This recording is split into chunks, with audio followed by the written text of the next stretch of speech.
గోదాదేవి. ఈమెనే ఆండాళ్ళని, చూడి కొడుత్త నాచియారని పిలుస్తారు. 12 మంది ఆళ్వార్లు ఉన్నారు వైష్ణవ సాంప్రదాయంలో. వాళ్ళల్లో విష్ణుచిత్తుడని మనం పిలిచే పెరియాళ్వారు, ఈ గోదాదేవి ముఖ్యమైన వాళ్ళు. పెరియాళ్వారికి ఈమె తులసివనంలో భూమిలో దొరికింది. గోదా అంటే భూమి అని. భూమిలో నుంచి ఉద్భవించి బాలికగా ఈయనకి దొరికింది కాబట్టి ఈయన్ని గోదాదేవిగా పిలుస్తారు. ఆయన పెరియాళ్వారు వైష్ణవ భక్తుడు అవటం వల్ల, చాలా భక్తి ప్రపత్తులు కలవాడు అవటం వల్ల గోదాదేవికి కూడా చాలా భక్తి అబ్బింది. ఈమె చిన్నప్పటి నుంచే పెరుమాళ్ళని, శ్రీరంగనాథుడిని తన దైవంగా, తన భర్తగా భావించింది. చెలికెత్తలతో కలిసి రోజు ఉదయాన్నే బ్రహ్మ ముహూర్తంలో రంగనాథుడిని పూజించడానికి బయలుదేరి వెళ్ళేది.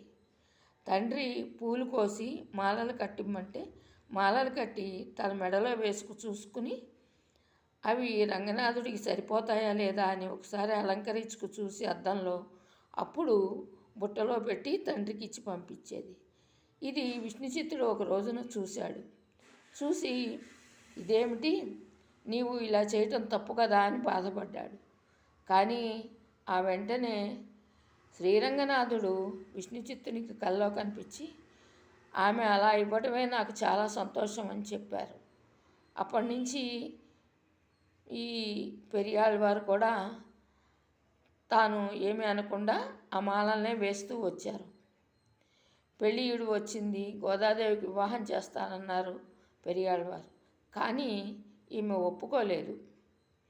ఈమె నాకు శ్రీరంగనాథుడు, శ్రీకృష్ణుడే నా భర్త అని చెప్పింది.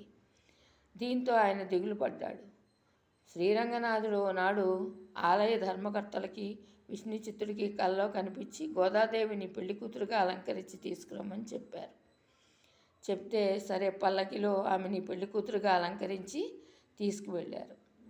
అప్పుడు ఆలయంలోకి వెళ్ళగానే గోదాదేవి సరాసరి గర్భగుడిలోకి వెళ్ళింది.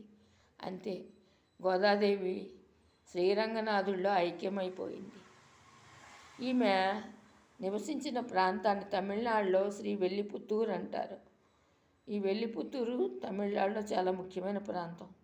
అక్కడ ఆమెని చాలా దైవంతో సమానంగా, సాక్షాత్తు లక్ష్మీదేవిగా కొలుస్తారు ప్రజలు. శ్రీకృష్ణదేవరాయలు తన పుస్తకంలో ఆముక్తమాల్యదలో గోదాదేవికి శ్రీరంగనాథుడికి వివాహమైనట్టుగా రాశారు. అందుకే చాలామంది ఇప్పటికీ ఈ తిరుప్పావై సమయంలో ఆమెకి గోదా కళ్యాణం చేస్తారు. చాలామంది వైష్ణవ సాంప్రదాయ పాలించేవారు. అలాగే ఈవిడ కొన్ని గ్రంథాలు కూడా రాసింది శ్రీకృష్ణుని మీద. వాటి పేర్లు తిరుప్పావై. మనము రోజు పాడుకునేవన్నమాట సంక్రాంతి సమయంలో. ఈ 30 రోజులు 30 పాసురాలు మనం చదువుతాం. అలాగే నాచియార్ తిరుమొళి అని ఇంకో పుస్తకం రాసింది. శ్రీకృష్ణుడి మీద తనకున్న ప్రేమను వ్యక్తం చేస్తూ రాసిన గ్రంథం ఇది. శ్రీకృష్ణుడిని అత్యంత భక్తితో కొలిచిన ఈమె ఎంత మధుర భక్తి, తీవ్ర భక్తి ఉండాలో భగవంతుడి యందు మనకి అర్థం చేస్తుందన్నమాట.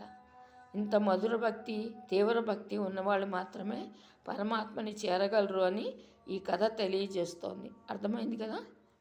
నమస్కారం, ధన్యవాదాలు.